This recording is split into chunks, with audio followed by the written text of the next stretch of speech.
क्या विपक्ष स्वीकार कर चुका है कि आएंगे तो मोदी ही? क्या केजरीवाल भी मान चुके हैं कि जीतेगी तो बीजेपी ही? अगर ये तय है तो फिर क्या इंडिया अलायंस सिर्फ अपनी मौजूदगी के लिए चुनावी मैदान में है? बीच चुनाव इन सवालों के पीछे की वजह है केजरीवाल। हाँ, वही केजरीवाल जो एक दिन पहले तिहाड़ जेल से बाहर आए हैं। अंतरिम जमानत मिली है सिर्फ 21 दिनों की, और बाहर आकर सबने सोचा था अपनी पार्टी और गठबंधन को मजबूत करेंगे, लेकिन उनके एक बयान ने मानो मोदी की जीत पर मुहर लगा दी। वो मान चुके हैं कि फिर मोदी ही आएंगे, लेकिन शिगुफा छेड़ दिया कि मोदी की तीसरी पारी में पहले वो योगी को हटाएंगे और फिर खुद 75 साल के हो जाएंगे तो शाह को पीएम बना देंगे। मोदी जी अगले साल 17 सितंबर को 75 साल के हो रहे हैं। बीजेपी के अंदर मोदी जी ने 2014 में मोदी जी ने खुद ने रूल बनाया था कि बीजेपी के अंदर जो भी 75 साल का होगा उसको रिटायर कर दिया जाएगा। अगर इनकी सरकार बनी तो पहले अगले 2 महीने में योगी जी को निपटाएंगे ये, और उसके बाद मोदी जी के सबसे खास अमित शाह को ये प्रधानमंत्री बनाएंगे। केजरीवाल ने दावा किया, शाह का नाम लिया और योगी के कंधे पर रखकर बंदूक चलाई, तो जवाब देने खुद अमित शाह उतर आए और केजरीवाल के एक एक दावे को खारिज कर खोखला साबित कर दिया। इनके पास प्रधानमंत्री का प्रत्याशी ही नहीं है। एक पत्रकार ने उनको पूछा कि आपका प्रधानमंत्री कौन बनेगा, तो इन्होंने कहा एक एक साल बारी बारी बन लेंगे। आगे और भी सुनाएंगे कि शाह ने क्या क्या कहा है। पहले इसे समझिए कि केजरीवाल ने अपनी सियासत के लिए शाह को मोदी का उत्तराधिकारी घोषित कर दिया, मगर मोदी के सबसे बड़े दूत शाह ने उनकी कहानी को फ्लॉप कर दिया।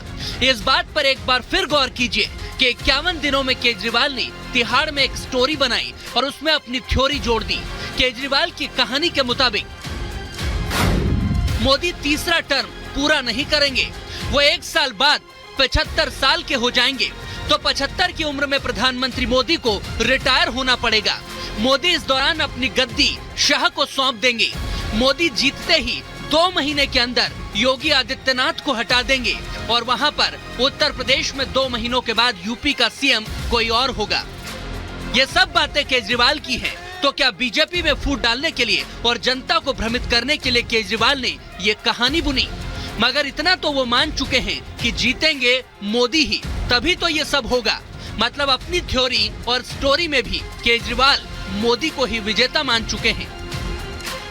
से कम उन्होंने जब ये कहा कि मोदी जी अमित शाह जी को प्रधानमंत्री बनाएंगे, तो इसका मतलब प्रधानमंत्री बनेंगे, तो ये तो एक्सेप्ट कर लिया। भ्रष्टाचार के आरोप में जेल जाने वाला और सुप्रीम कोर्ट से रहम के तौर पर बेल पर आने वाला व्यक्ति वो दूसरों को नैतिकता की शिक्षा दे, कितना हास्यास्पद लगता है। केजरीवाल का छूटना पूरे इंडिया अलायंस के लिए एक बड़ा गेम चेंजर साबित होगा, क्योंकि पहली गलती भारतीय जनता पार्टी ने ये की कि उन्होंने उनको गिरफ्तार किया, और गिरफ्तारी के बाद ये बात दिख रही थी कि लगातार भारतीय जनता पार्टी का नुकसान हो रहा था। चुनावी मौका है तो सब सियासी दल अपने अपने दावे कर रहे हैं, मगर तिहाड़ से आने वाले केजरीवाल ने दिल्ली में रोड शो किया, अपनी पार्टी का प्रचार किया, मगर वो इससे पहले ही मोदी की जीत पर मुहर लगा के संभले और फिर बीजेपी को रोकने के दावे करने लगे। सट्टा बाजार से लेकर एक्सपर्ट्स का हवाला देने लगे, राज्यों के नाम गिनाने लगे कि कैसे बीजेपी 400 पार नहीं लाएगी और 230 पर ही रुक जाएगी। मेरा अपना मानना है, और सट्टा बाजार में भी जो चल रहा है, इनकी 220 से 230 के बीच में सीट आ रही है, उससे ज्यादा सीट नहीं आ रही। मोदी सरकार नहीं बन रही है, केंद्र में इंडिया गठबंधन की सरकार बन रही है। एक चीज जो सब लोग कह रहे हैं कि बीजेपी को बहुमत नहीं मिल रहा। हरियाणा में इनकी सीटें कम हो रही हैं, राजस्थान में इनकी सीटें कम हो रही हैं, कर्नाटक में इनकी सीटें कम हो रही हैं, महाराष्ट्र में इनकी सीटें कम हो रही हैं, बंगाल में इनकी सीटें कम हो रही हैं। केजरीवाल नंबर गेम में उलझाने से पहले खुद ही फंस गए। मोदी शाह और योगी की केमिस्ट्री बिगाड़ने की कोशिश कर वो निशाने पर आ गए। मोदी जी 75 साल के हो जाए, इससे आपको आनंदित होने की जरूरत नहीं है। ये भारतीय जनता पार्टी के संविधान में कहीं नहीं लिखा है। मोदी जी ही ये टर्म पूरी करेंगे और मोदी जी ही आगे देश का नेतृत्व करते रहेंगे। चुनाव प्रचार करने के लिए 1 तारीख तक का बेल दिया गया है।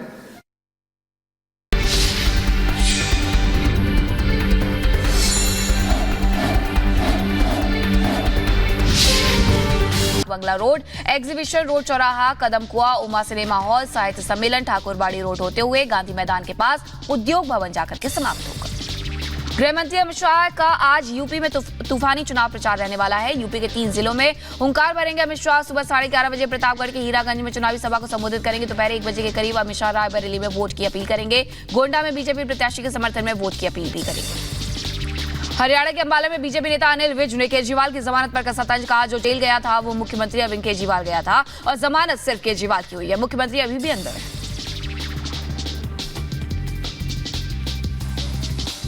वो मुख्यमंत्री केजरीवाल गया था, लेकिन वो जमानत हुई है वो केवल केजरीवाल की हुई है। मुख्यमंत्री अभी भी अंदर है। अरविंद केजरीवाल के बयानों पर बीजेपी के नेताओं का हमला जारी। पूर्व सीएम शिवराज सिंह चौहान ने केजरीवाल पर बोला हमला। अरविंद केजरीवाल जेल में जाकर के अपना मानसिक संतुलन खो बैठे। देश के लोग पीएम मोदी को श्रद्धा और भक्ति के भाव से देखते हैं।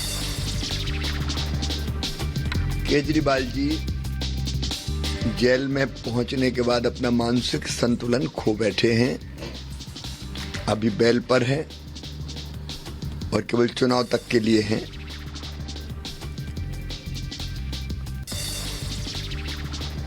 एमपी के सीएम मोहन यादव का बड़ा दावा का ऐतिहासिक जीत के साथ मध्य प्रदेश की 29 की 29 सीटें इस बार जीतेंगे। इंदौर मालवा मोदी में हुआ है। इंदौर ने अपने रिकॉर्ड तोड़ने का मन बना लिया है। तिहाड़ जेल से बाहर आने के बाद एक दिन बाद दिल्ली के मुख्यमंत्री अरविंद केजरीवाल ने महरौली में पहला रोड शो किया। रोड शो के दौरान सीएम केजरीवाल ने बीजेपी पर जमकर निशाना साधा। कहा बीजेपी ने एक भी अच्छा काम नहीं किया। दिल्ली में बीजेपी को 0 सीट मिल रही है।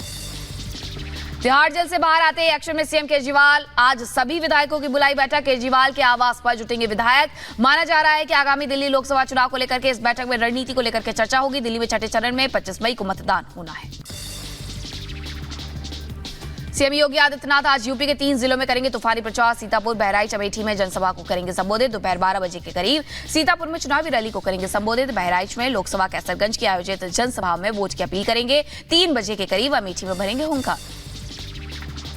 बिहार के बेगूसराय में सीएम योगी आदित्यनाथ ने बीजेपी प्रत्याशी गिरिराज सिंह के समर्थन में जनसभा को संबोधित किया। इस दौरान कांग्रेस और आरजेडी पर जमकर हमला बोला। कहा मजबूत सरकार में दुश्मन औकात में रहते हैं।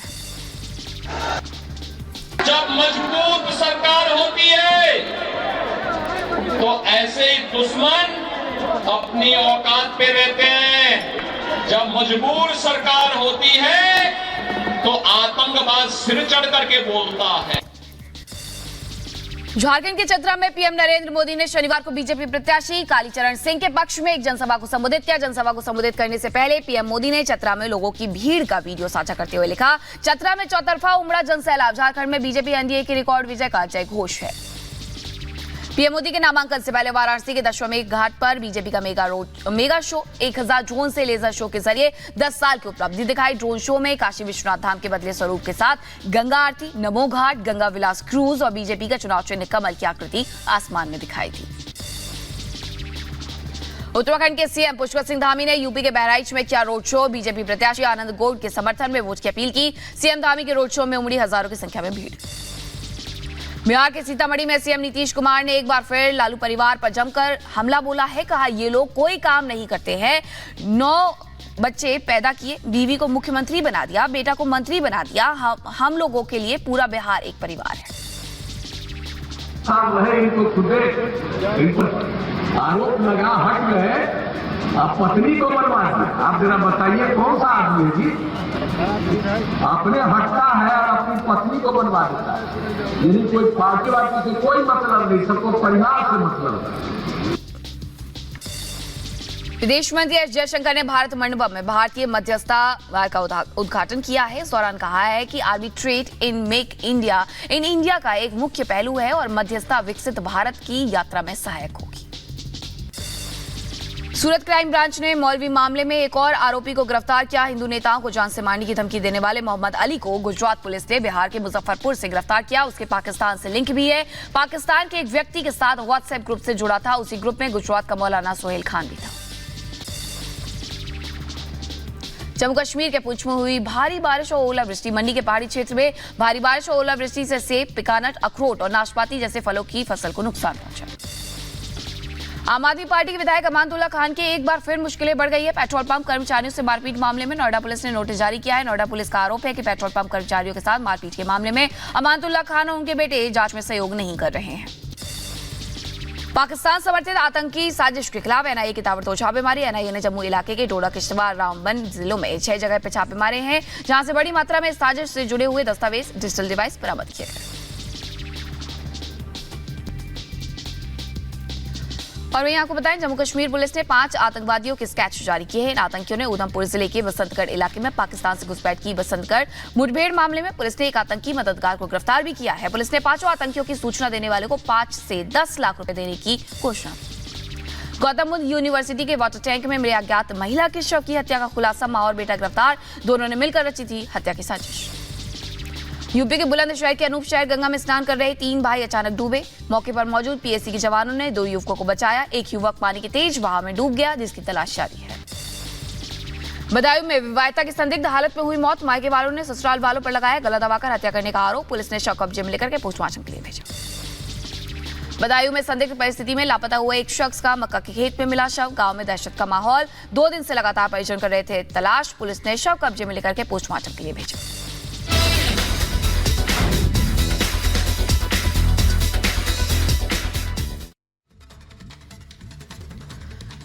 और अब आपको एक ऐसा वीडियो दिखाते हैं जिसमें एक डॉगी आराम से कार से डैशबोर्ड पर सो रहा है। डैशबोर्ड पर सोने में कितना मजा आता है, इसका अंदाजा आपको वीडियो देख करके हो जाएगा।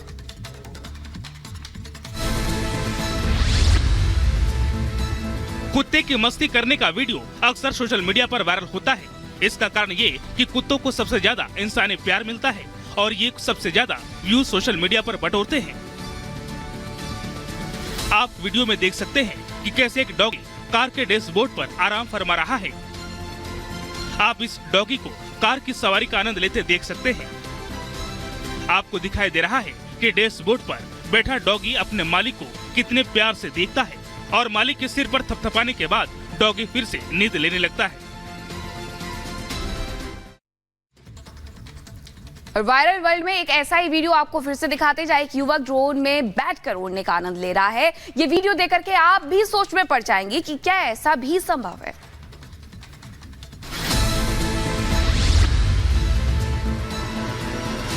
कभी ये सोचना भी कि कार हवा में उड़ेगी या फिर एक छोटी सी हेलीकॉप्टर जो हमारे छतों पर उतरेगी एक सपने की तरह था, मगर अब ये एक हकीकत है। इस वायरल वीडियो की बात ही कुछ और है, जिसमें एक शख्स एक छोटी सी ड्रोन में बैठकर मजे से उड़ता नजर आ रहा है।